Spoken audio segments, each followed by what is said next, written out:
અહિચ્છત્ર સંસ્કાર કેન્દ્ર ખાતે પ્રદર્શન કમ સેલનું આયોજન કરવામાં આવ્યું હતું.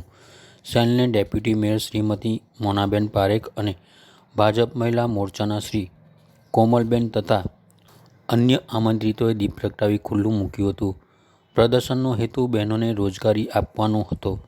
પ્રદર્શનમાં 50થી વધુ બહેનોએ ભાગ લીધેલ. નવરાત્રિ અને દિવાળીને લગતી વસ્તુઓ, આભૂષણો, વસ્ત્રો અને હોમમેડ વસ્તુઓ પ્રદર્શિત કરાઈ હતી. 2 દિવસ માટે યોજાયેલ પ્રદર્શન કમ સેલની માહિતી અહિચ્છત્ર સંસ્કાર કેન્દ્રના પ્રમુખ શ્રીમતી જાનકીબેન પંડ્યાએ આપી હતી.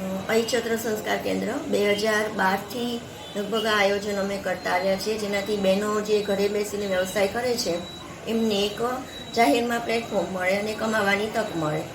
અત્યાર સુધી અમે ફક્ત જ્ઞાતિજનોને આ તક આપતા હતા, જ્ઞાતિજનોના બહેનો સ્ટોલ રાખતા હતા, પણ આ વખતે અમે દરેક જ્ઞાતિના બહેનોને આ તક આપી છે અને લગભગ 40 જેટલા સ્ટોલ દિવાળી અને નવરાત્રિનું કલેક્શન સાથે અહીંયા બુક થયા છે. સાથે ખાણીપીણીના સ્ટોલ પણ છે અને ખૂબ જ સરસ વેરાયટી બધા પાસે અલગ અલગ સિલેક્શન છે, એટલે બધાને તક પણ ખૂબ સારી રીતે મળે છે.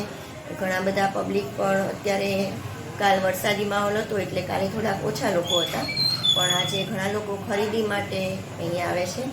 અને સાથે આનંદ બજારનું પણ આયોજન છે, એટલે ખરીદી સાથે નાસ્તાનું આયોજન અને જમવાનું પણ નાનું એવું ગેટ ટુગેધર થઈ જાય અને લોકો એકબીજા સાથે હળી મળી શકે, એ જ આ એક અમારો આશય છે.